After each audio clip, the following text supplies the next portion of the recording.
Hey guys, what's up? You're watching SuperJumpReviews, and today I've got for you the Walking Dead review for the PS Vita.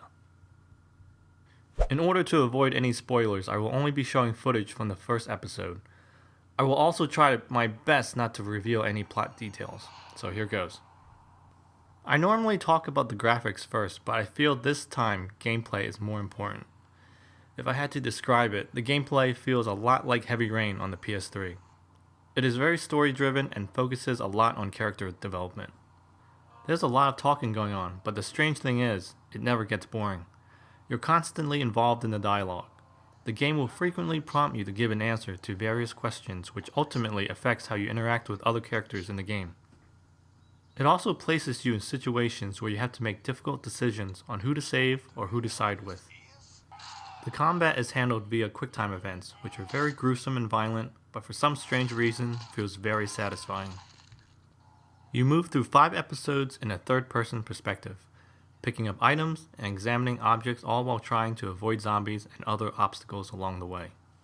I have not played this on any other consoles, so I don't know how the controls work for those devices, but with the Vita, you're allowed to use the touchscreen functionality.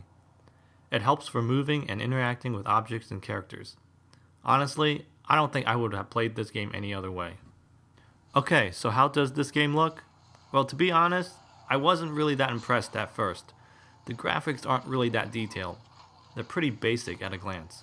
But what it lacks in graphical detail, it more than makes up for in art design. The game has a comic book look and feel that is both unique and believable. With that being said, I actually do like the graphics a lot more after playing it. What I liked most about the sound was the musical score. The various musical pieces suited every mood perfectly and helped to heighten the tension or evoke emotion.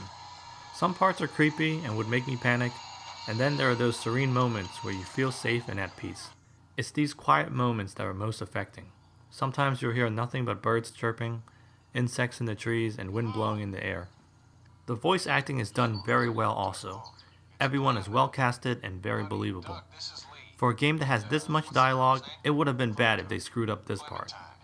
My only complaint really is that during certain parts where the game needs to load, the screen freezes for just a few seconds to load the next scene. This doesn't really break the game by any means, but for me, it's just sort of made the action a little disconnected and jarring. Again, this is just a personal annoyance. Other people might not even notice it. Okay, score, 1 through 5. 1 goes to games that are poop, 2 for meh, 3 is good, 4 is great with an exclamation mark, and 5 is outstanding. I give this game a 5.